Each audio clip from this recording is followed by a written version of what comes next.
Minutos de la mañana y aquí estamos para hablar de muchos asuntos. Hablamos ayer precisamente del SIMA. Dentro de una semana, les decíamos, vamos a estar haciendo este programa en directo desde esta nueva edición del SIMA, edición número 27ª, que va a ser el gran escaparate inmobiliario que se va a celebrar, como les decimos, la semana que viene, del 20 al 23 de mayo, en IFEMA, en el pabellón 4, aquí en Madrid, que va reunida acerca de algunos de los datos que hemos conocido, a 390 empresas, hay una oferta de más de 17.000 viviendas y con una representación también de 40 países, representación internacional.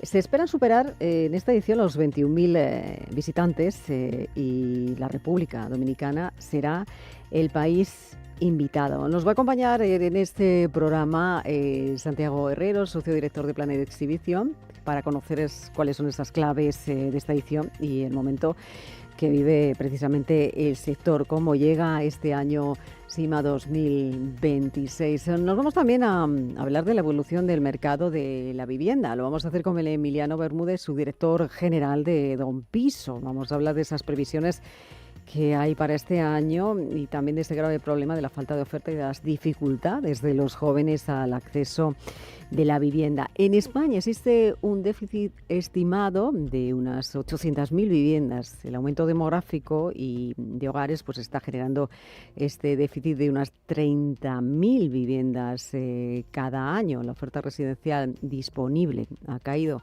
entre un 15 y un 17% en los últimos 5 años. Son algunas de las previsiones, algunos de los datos que ha presentado Don Piso, que aterriza, por cierto, en Alicante, alcanzando ya las 95 oficinas en España. Y también vamos a hablar de tecnología, vamos a hablar de inteligencia artificial, que va a tener un papel protagonista gracias a la participación hoy de Beatriz Toribio, directora general de EULI en España. Vamos a conocer cuál es ese primer mapa Proctep de IA del sector inmobiliario que han realizado, que han presentado hace tan solo unos días y que identifica cerca de 130 empresas que ya están aplicando la IA con impacto real en su negocio inmobiliario. El informe es pionero porque cataloga 8 categorías con cerca de, como decíamos, de 130 empresas españolas que están desarrollando ya esos proyectos de inteligencia artificial, y lo que busca el mapa es estructurar esa aplicación de la IA a las diferentes áreas de negocio y también facilitar esa toma de decisiones estratégicas. Y además vamos a poner el foco esta mañana también en esa inversión internacional. Vamos a hablar del segmento premium con Mohamed El Madami, es fundador y CEO de Urbanpub, con quien analizaremos por qué Madrid se ha consolidado ya como una de las ciudades más atractivas de Europa para invertir en real estate, y también vamos a saber cómo están evolucionando los nuevos modelos operativos del sector. Y también nos va a acompañar, en este caso lo va a hacer con conexión de vídeo, Lorena Ceclusen, es directora de financiación hipotecaria de UCI. Vamos a hablar sobre ese acceso a la vivienda y el impacto social del mercado en el mercado inmobiliario, porque según el último observatorio publicado por UCI sobre vivienda y sostenibilidad, que se encuentra en su 4ª edición, destacan cómo el 65% de los españoles asegura haber retrasado decisiones vitales como emanciparse o formar una familia debido precisamente a las dificultades de acceder a la vivienda. Enseguida lo conoceremos. Comenzamos aquí, un jueves más, a las vísperas de un puente en Madrid, este programa Intereconomía Inmobiliario. Sean todos bienvenidos.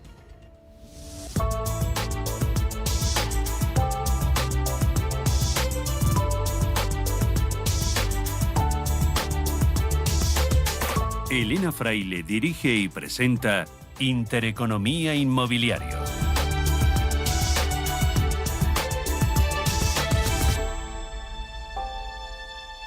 Pues aquí comenzamos, 11 y 13 minutos de la tarde, bueno, de la mañana, que va todo muy rápido. Santiago Herrero, socio director de Planes Exhibición, organizadores del SIMA. Bienvenido, ¿cómo estamos, Yago? ¿Qué tal todo? Muy bien, gracias. En una semana nos vemos por los pasillos de SIMA, ¿no? Ahí estamos, ¿Qué con tal? los ¿Qué tal últimos detalles de la preparación. ¿Cómo van estos días de trabajo? Bien, la verdad que unos días frenéticos, ¿No porque paráis? al final gestionar una feria tan importante como SIMA pues genera mucho trabajo, la verdad. Oye, esta edición no sé si va a ser especial como el resto hablábamos bueno, que se puede superar los 21.000 visitantes. Estamos hablando de más de 390 empresas ya expositoras, con 40 países invitados, además, que van a tener una representación internacional también que llega de la mano de República Dominicana. ¿Cómo se presenta esta edición?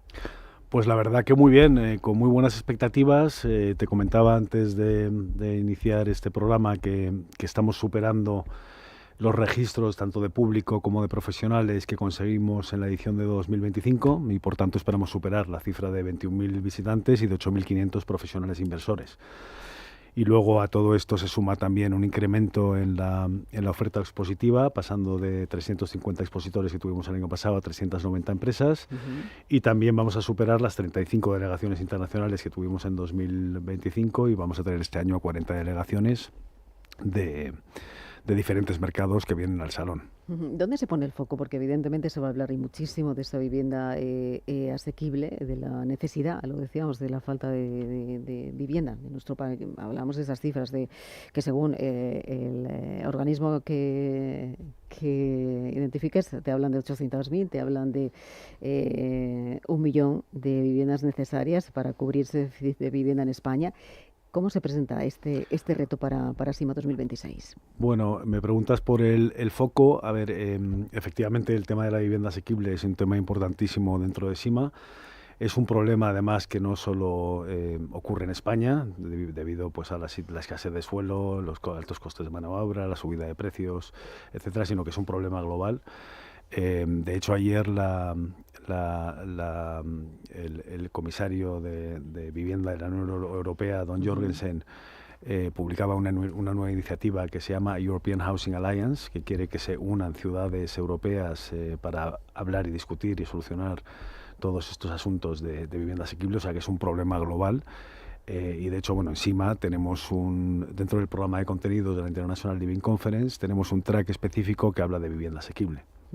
Que habla de vivienda asequible, otro track que habla de inversión, otro track que habla de mercados globales, otro de tecnología e innovación y otro de asset classes insights. Pero efectivamente el tema de la vivienda asequible es un tema que se trata encima con un track exclusivo dedicado a ello. Bueno, ahora hablamos de esos tracks, de qué es lo que va a ocurrir, quién va a estar presente en estas conferencias. Estábamos hablando casi 120 conferencias, ¿no? O mesas estratégicas. Exacto, además. Son 250 ponentes y 120 sesiones.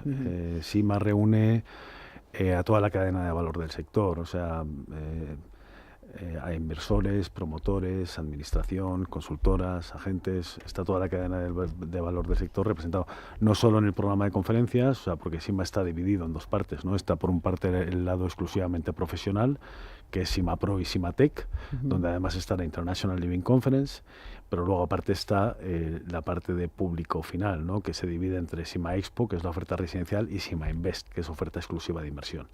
Entonces es como una correa de transmisión, el salón del sector, que une a toda la cadena de valor, desde compradores, inversores particulares, fondos de inversión, family offices, promotores, administración, consultoras. Entonces realmente es un lugar donde todo importa. Efectivamente. Donde todo tiene su hueco, su momento y donde todo el mundo es especialmente bien recibido, ¿no? ¿Cuándo abre las puertas? ¿El miércoles a qué hora? Así Santiago? es, a partir del miércoles a las 10 de la mañana empezamos con el programa de conferencias, que además la apertura la hace el presidente de RICS España, de RICS a nivel mundial. Y luego el miércoles también tenemos la apertura institucional a las 12, o sea, a partir del miércoles empieza la fiesta. La fiesta, bueno. No sé si va a estar presente Uli. Uli, claro que sí. Va a estar presente, muy presente. Muy presente. Uli es uno de los principales partners del International Living Conference y de hecho, aparte de estos 5 tracks que te he comentado, el viernes 22 de mayo tenemos SIMA Pro Industry Talks, donde participan diferentes asociaciones, donde está Uli, donde está el IA Real Estate Club, donde está Council on Vertical Urbanism, pero bueno, Beatriz te podrá contar más en profundidad. Mucho más, porque aquí la inteligencia artificial también tiene un papel fundamental y la tecnología también mucho más, ¿verdad? Totalmente. Para las empresas inmobiliarias. Bueno, efectivamente, tenemos un área exclusiva que se llama SIMA Tech, donde vienen empresas con soluciones de tecnología e innovación y también un track específico de tecnología, donde también está el Metro Bacesa Challenge y hay diferentes iniciativas. ¿Qué trabajo se está haciendo en los últimos años hablando de inteligencia artificial? Me atrevería a decir en el último año. Y aquí están contribuyendo organismos o institutos como ULI en España. Aquí se encuentra ya en los estudios Beatriz Toribio, ella es directora general ejecutiva de ULI en España. Bienvenida, Beatriz, ¿cómo estamos? Pues encantada de estar aquí, Elena.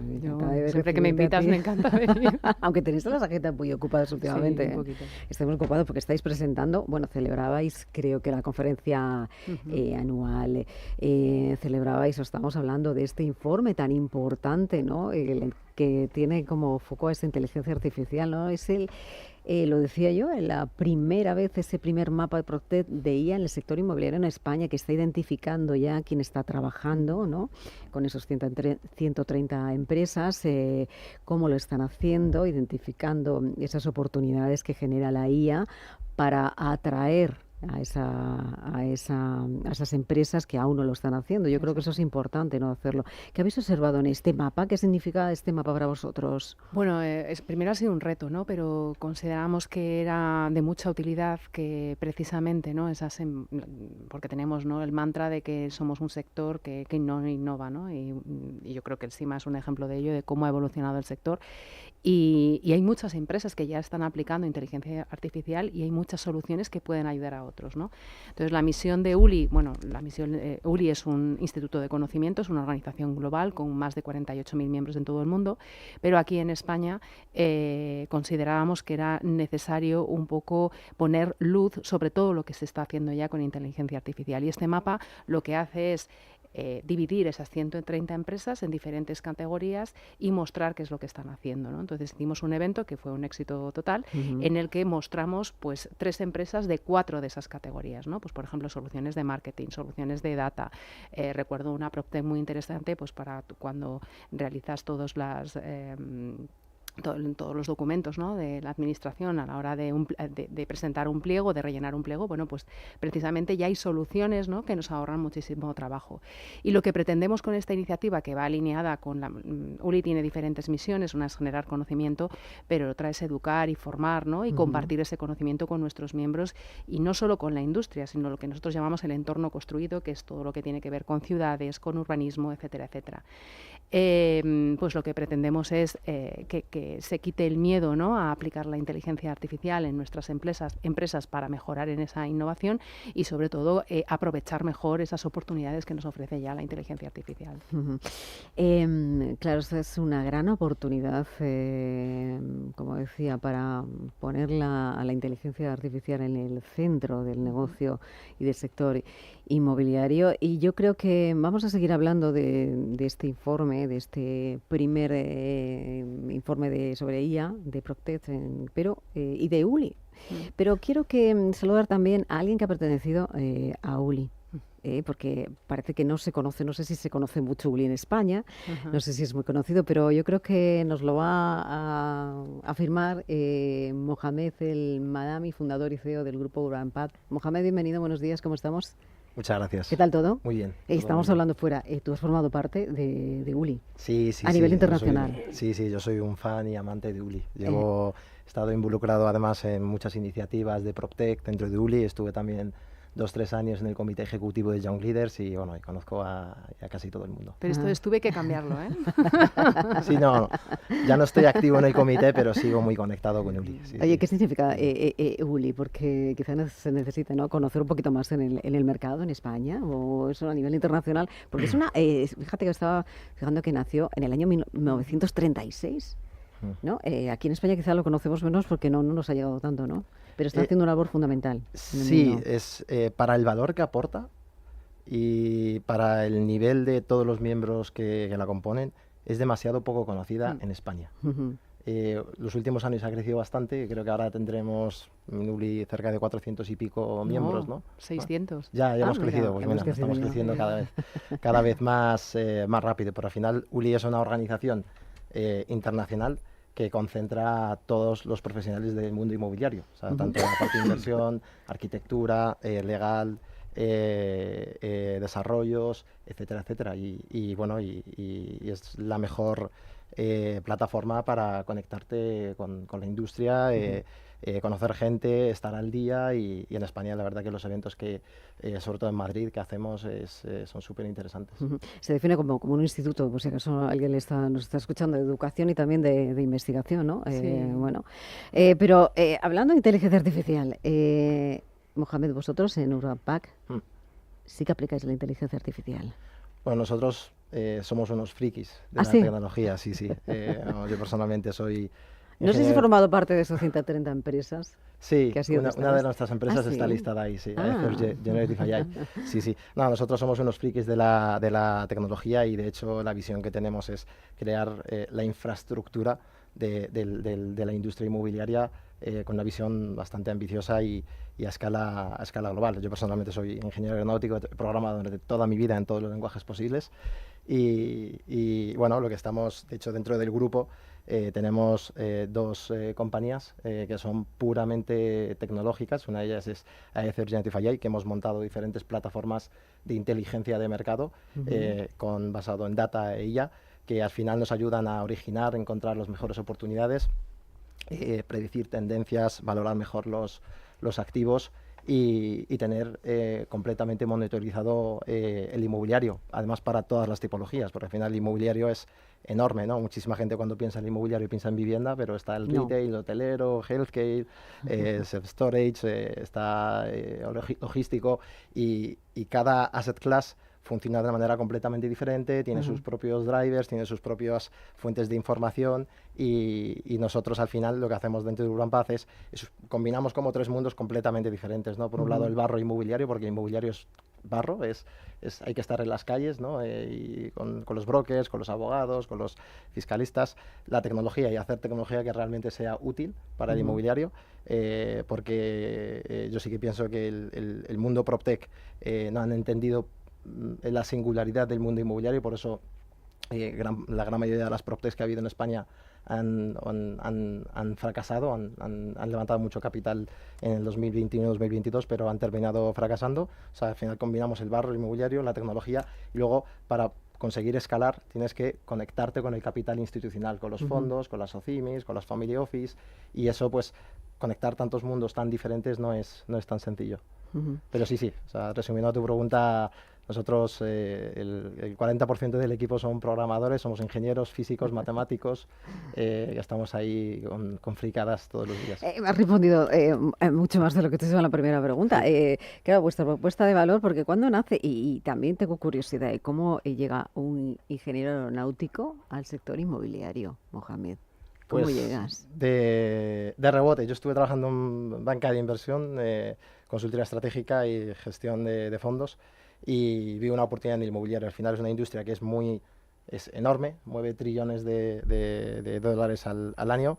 Es una industria lógicamente muy lucrativa, muy arcaica, muy local, pero lo que vi que había cambiado ahora versus hace 20-25 años es que ahora tenemos más acceso a datos e información que nunca.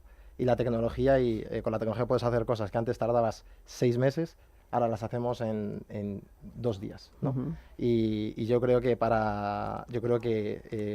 hay que apoyarse en data, en inteligencia artificial y en tecnología, unido un poco a esa parte más humana del inmobiliario, ¿no? Porque al final cuando una señora mayor de Lugo con una residencia de tercera edad quiere vender su residencia de tercera edad, no conoce a Healthcare Activos, no conoce a CBRE, no conoce a su broker local, pequeñito, local, el que tiene al lado, a su abogado y sí. demás, ¿no? Entonces tienes que conectarte también con eso. Entonces vimos muchísimas oportunidades dentro del inmobiliario y se me hacía sentido que el construir un ecosistema inmobiliario tecnológico integrado completamente con una visión diferente a las PropTechs, ¿no? Que había en el mercado. ¿Y Urbanpac nace en qué año? Bueno, Urbanpac realmente llevamos 2 años. Ajá. Dentro del grupo tenemos 5 empresas, tenemos una de inversión inmobiliaria con la que compramos, reformamos y vendemos viviendas y edificios, que Urbanflip, que lleva 2 años. El año pasado, el primer año invertimos 16 millones, el segundo año 60, y este año rondaremos los 120, 150 millones de euros en inversión, casi todo en Madrid. Y luego, con el capital que nos generaba esa compañía, fuimos montando las diferentes compañías en paralelo, ¿no? Desarrollando muchísima tecnología y cosas que a corto plazo no te generan beneficios, pero es una apuesta a medio y largo plazo. Sí, sí. ¿Y cómo se encuentra el sector en este momento? ¿Cuándo se encuentra en el sector de la inversión? Pues el sector de la inversión, pues hay que segmentar un poco, ¿no? Nosotros estamos en la parte de inversión estamos muy especializados en Madrid, y en Madrid el activo que tocamos es prime y semi-prime, es decir, viviendas y edificios dentro de la M30. Los últimos años hemos vivido una locura en Madrid.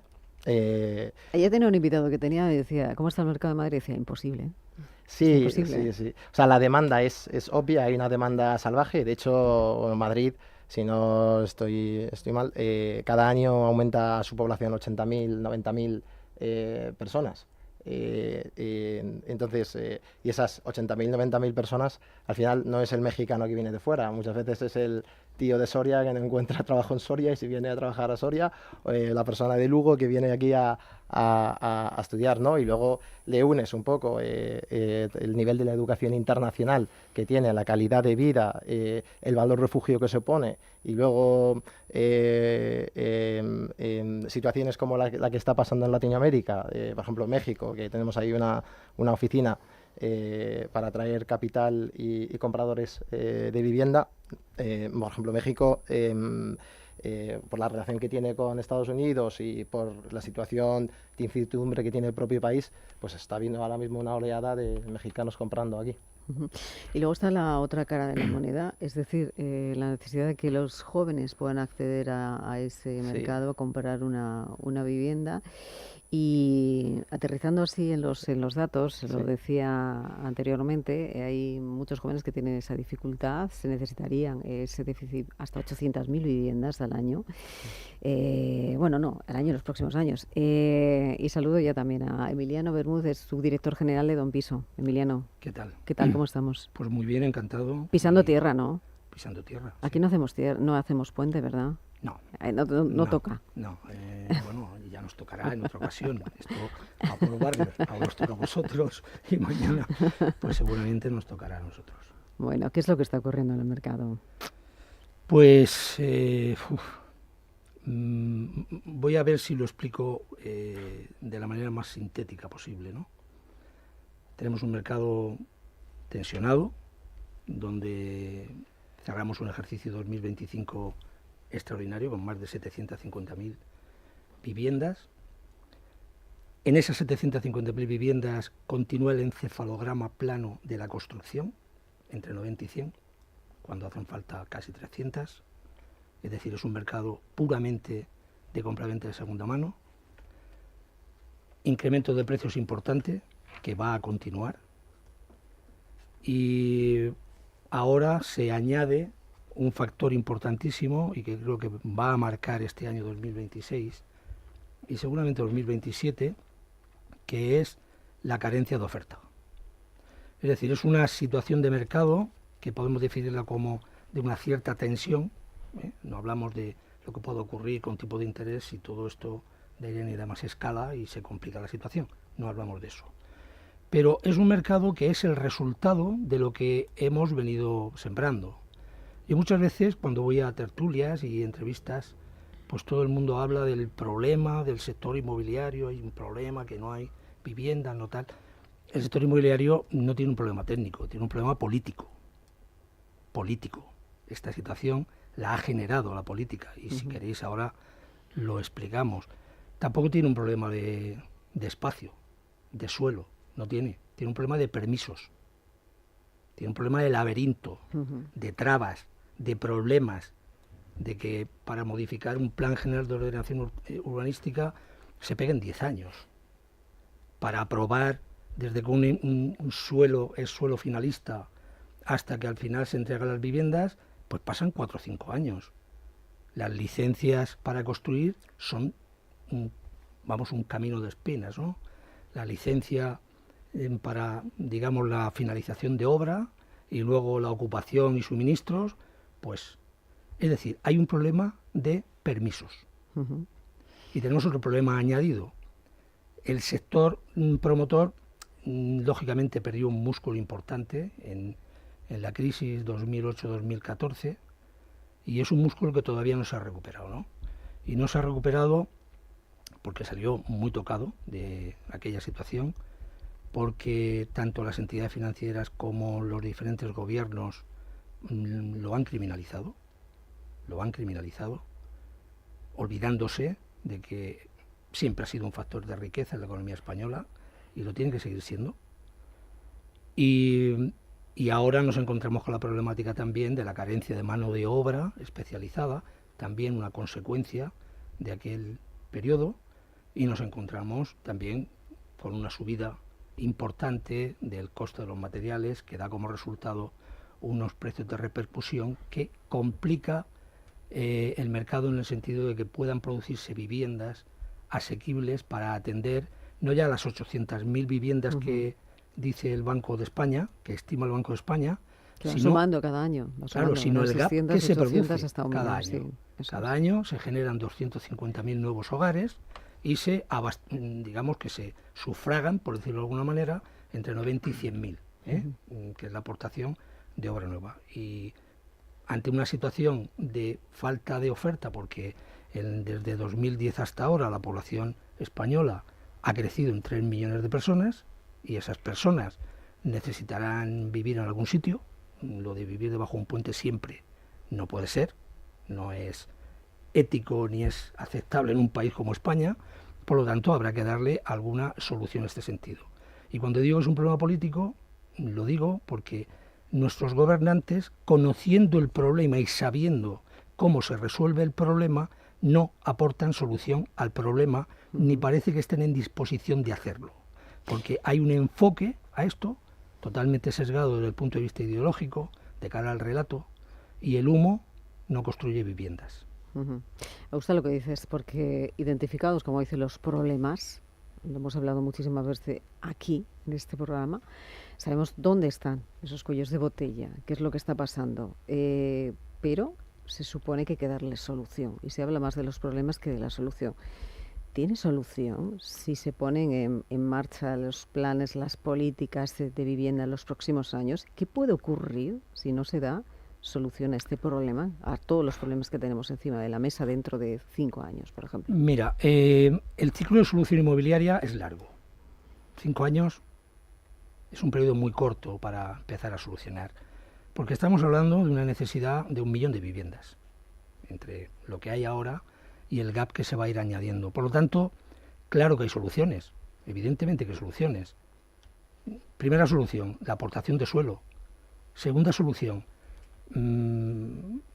quitar todo el laberinto administrativo y resolver ese problema, que es un grave problema. Tercera solución, dar seguridad jurídica al sector. Cuando el problema es que falta oferta, hay que generar oferta. Y la oferta en el sector inmobiliario, ¿cómo se aporta? O se construye vivienda, o personas que son propietarias, que no tienen el inmueble en el circuito del mercado, les incentivamos para que lo tengan. Si lo que hacemos es que les penalizamos por no tenerlo, y las políticas son criminalización, especulación. Una persona que tiene más de 4 viviendas en una zona tensionada es un gran tenedor, es un especulador, hay que subirle los impuestos, hay que machacarlo. No, esas políticas no van en buena dirección y son políticas que nacen de la ideología. Y con ideología no vamos a resolver el sector inmobiliario en España en absoluto. Se puede hacer si quien tiene que construir, construye, si se incentiva esta construcción, que no tiene por qué ser pública o privada, porque la vivienda social, España está, creo que solo tiene por debajo a Portugal y a Lituania, creo. Tenemos el 2.5 de vivienda social en España, frente a países como Alemania, que tiene el 20 y tantos, o Países Bajos el 30. Es un tema que también hay que fomentar. Pero, insisto, el humo no construye vivienda, la construyen los promotores. El gobierno puede dinamizar todo eso de una manera sencilla, y puede haber un primer tirón en 5 años que aporte al mercado entre 400 y 500.000 viviendas, que eso ya sería una aportación muy importante. Beatriz, ¿tú quieres comentar algo? Sí, mira, ayer tuvimos en ULI una reunión, una sesión del Product Council de Living. Los Product Council son think tanks, foros de conocimiento, donde, bueno, pues expertos del sector, de las que como bien explicaba Mohamed, y me encanta porque yo creo que los miembros de ULI son los mejores embajadores de ULI, lo cuentan mucho mejor que yo. Pero aquí tuvimos a Ignacio de la Torre de Arcano, ¿no? Y aparte de todas las medidas que son las que todos conocemos y no dejamos de repetir, pero como bien dice Alejandro, pues no sé, Emiliano, no sé, bueno, pues por falta de voluntad política o por falta de acuerdo político no se llevan a cabo, ¿no? Pero, por ejemplo, estamos asistiendo ahora a un tema, o sea, el crecimiento demográfico de España es como consecuencia del crecimiento de la inmigración, y se está detectando que, bueno, pues el número de compraventas es muy inferior al de los años del boom, pero se están detectando cómo se incrementan determinados, podríamos decir, termómetros, como por ejemplo la recogida de basuras, ¿no? En determinadas zonas. ¿Por qué? Porque se está produciendo un hacinamiento de, pues evidentemente hay mucha población que no puede entrar. Y además, esto lo que provoca a tu pregunta de, bueno, ¿y qué puede pasar? O sea, es que el problema, yo no digo en 5 años, mucho antes, va a ser mucho peor. Y yo creo que hay una falta de conciencia, no solo en la política, sino también en la sociedad. Y precisamente como consecuencia de lo que comentaba Emiliano, no se están llevando a cabo las medidas que son necesarias, ¿no? Y una de las que, por ejemplo, que apuntaba Ignacio de la Torre, es, bueno, necesitamos inmigración, ¿no? Porque hay determinados puestos que no se cubren, como por ejemplo es la falta de mano de obra en el sector inmobiliario. Bueno, pues que sea una inmigración controlada y cualificada, que así nos va a permitir actuar en la oferta y nos va a permitir actuar en la demanda. Porque claro, si la población no deja de crecer porque llegan esas nuevas personas que quieren vivir en ciudades como Madrid, si llega la inmigración pero no tenemos esos permisos, esos costes tan altos, va a ser inviable llevar a cabo el desarrollo de esa oferta. O el problema de la seguridad de los jóvenes, ¿no? Ha habido medidas que han funcionado de cara a la financiación. Entonces, nos encontramos con un problema muy gordo porque muchos de nuestros ciudadanos van a ver que sus necesidades de vivienda, sus necesidades de educación, sus necesidades de sanidad no son atendidas como consecuencia de lo que se está produciendo, ¿no? Del crecimiento Emiliano, de las necesidades. Más un momento, sí. Pero, verás, los jóvenes, un pequeño apunte, ninguna de las medidas de financiación que se pusieron en marcha con los jóvenes ha funcionado, ninguna. Porque están hechas desde el relato, no están hechas desde la realidad. O sea, si tú a un joven le dices... ¿Qué decir? Desgravación fiscal. ¿No? Bueno, eso sí. Reducción de impuestos. Medidas de subvenciones, sí, claro. Ninguna. Y luego hay otra derivada. ¿Cuál va a ser la válvula de escape aquí? Bueno, la que está siendo. Que la gente tenga que alquilar una habitación y pagar 700 euros. Eso es lo que está ocurriendo en el mercado. Esa es la válvula de escape de ahora mismo. Hay una cosa que los políticos que están al mando del avión, si es que hay alguno al mando del avión, deberían entender. Tú no puedes resolver una cuestión de carencia estructural con actuación sobre un único concepto que es el precio. Lo que se está tratando de hacer como política fundamental desde las administraciones públicas es intervenir en el mercado. Es decir, para que no suban los precios del alquiler, pues topamos los precios. Son las tensionadas, topamos los precios. Es que el problema no es ese. El problema es que usted tiene en una ciudad 100 viviendas y hay 300 personas que necesitan una vivienda. Por lo tanto, haga usted lo que quiera con las 100 viviendas a nivel de precios, que habrán 200 personas que no podrán tener una vivienda. Hay poblaciones y ciudades importantes como Barcelona que lo tienen muy difícil para crecer, pero tienen una solución, y es el reestudio y la redefinición del área metropolitana. Madrid no tiene ese problema tan acuciante, y Valencia tampoco, y otras ciudades tampoco. Pero la redefinición del área metropolitana, ¿y eso qué requiere? Infraestructuras de comunicación. Quiero decir con esto que haciendo un análisis objetivo, serio, por personas que conozcan el problema y que realmente estén dispuestos a aportar soluciones desde una óptica totalmente objetiva, el problema se puede resolver, claro que se puede resolver. Y no es ni una cuestión de miles y miles y miles y miles de millones de euros. No es ni eso. Fíjate, Emiliano, nos vamos a ir un momentito, luego seguimos charlando, porque si hay un termómetro de lo que está pasando en este momento, hay muchos termómetros. Hay uno de ellos que lo presentaban ayer. Es ese termómetro, ese observatorio de UCI, de la Unión de Créditos Inmobiliarios, sobre la vivienda y sostenibilidad, que destaca así, por dejarlo encima de la mesa, que 2 de cada 3 compradores han retrasado algún hito vital debido a las dificultades de acceso a la vivienda. Es decir, que han pospuesto pues, formar una familia o independizarse en un momento. Quiero saludar ya a Lorena Ceclusen, es directora de financiación hipotecaria de UCI. Lorena, bienvenida, buenos días. Hola, buenos días, ¿cómo estás, Elena? Encantada de saludarte. Toda la mesa. Lamento no haber podido acompañarnos, Emiliano, Beatriz, un saludo cordial para todos.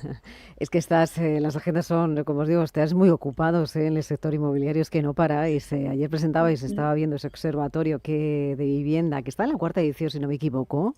4º informe, que fíjate, refleja unos datos que son, te iba a decir, aterradores para la gente de la generación Z, de las personas que quieren acceder al acceso a la vivienda. Esto cada año, estáis observando que se elevan estas cifras, se eleva el grado de la dificultad de los jóvenes y de aquellas personas no tan jóvenes que quieren acceder al mercado de la vivienda. Lorena.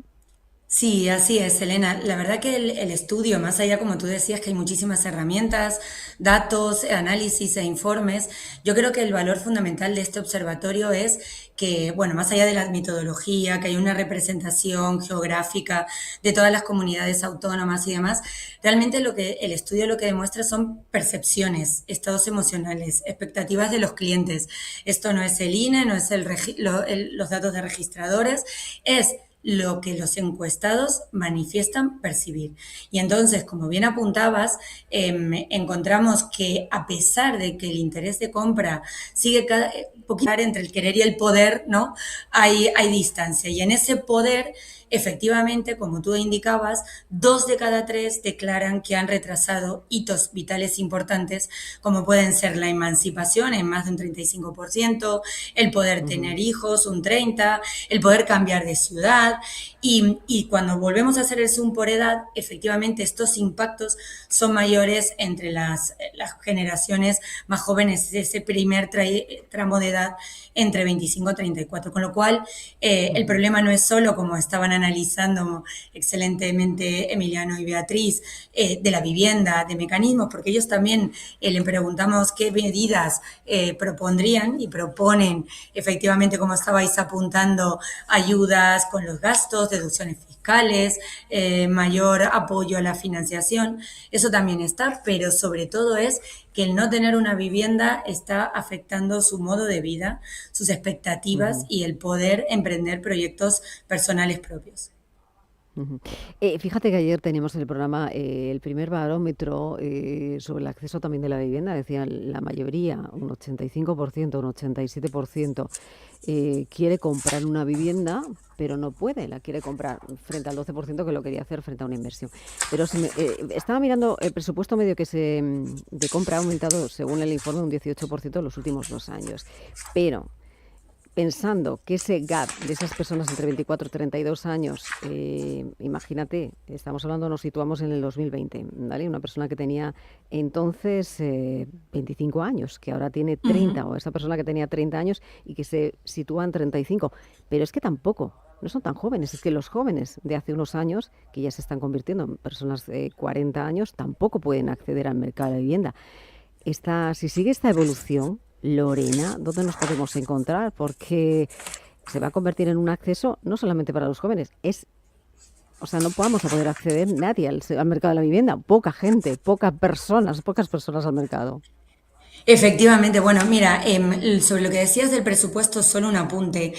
Cuando vimos este incremento del presupuesto hasta más de los 206.000, evidentemente esto está declinado por comunidades autónomas y tienes a País Vasco, Madrid, Cataluña, tocando los 270.000, y en el extremo opuesto tienes a Extremadura, Aragón, Castilla-La Mancha, los 150.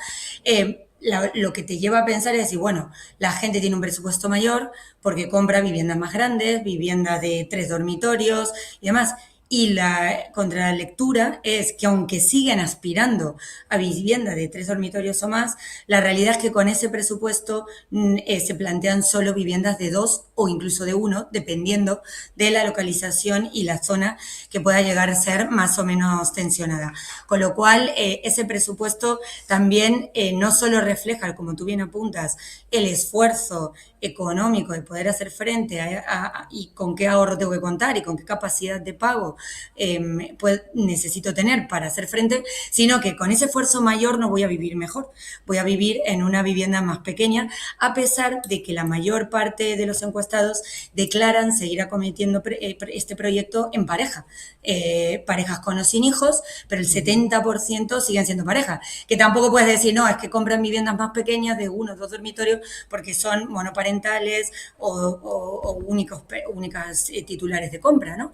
Entonces, bueno, esa es la contralectura. Y en relación a lo que tú decías de, oye, ¿quién va a poder comprar? Pues también hay un dato muy revelador que, sobre todo en la generación Z, esta generación entre el 96, 97, el 2012, es decir, los treintañeros, el 88% de los encuestados en este segmento dicen que consideran y ven que tienen mucho más complicado poder acceder a una vivienda que las generaciones precedentes, que sus padres, ¿no? Con lo cual, esto de quién puede comprar o qué generaciones, pues según, si esto lo ven complicado, imagínate los más mayores. Generaciones Z, generaciones, vamos a ir, y las generaciones no van a quedar por el camino. Pero vamos a empezar Efectivamente. Vamos a tener las personas desde 20 años hasta 45 años o 50 que no van a poder comprar vivienda, ¿no? No, y desde luego... Claro, es que escuchando, Lorena, por cierto, un saludo. Hola, Emiliano. Creo que nos vemos pronto. Sí, en breve. ¿Sabes lo que pasa? Yo creo que no hemos hecho una reflexión, digamos, detallada de las derivadas que se pueden obtener de esta situación. Claro, hemos hablado, la gente no puede, muy cara la vivienda, no es vivienda, tal cual. Pero las derivadas sociales y el impacto que esto va a tener, de hecho creo que ya lo está teniendo, pero lo vamos a ver impacto en el PIB, en poco tiempo, de esta situación que provoca que la gente no se puede emancipar, por lo tanto no pueda constituir una unidad familiar que es, digamos, el núcleo, primario de un ecosistema económico en cualquier país.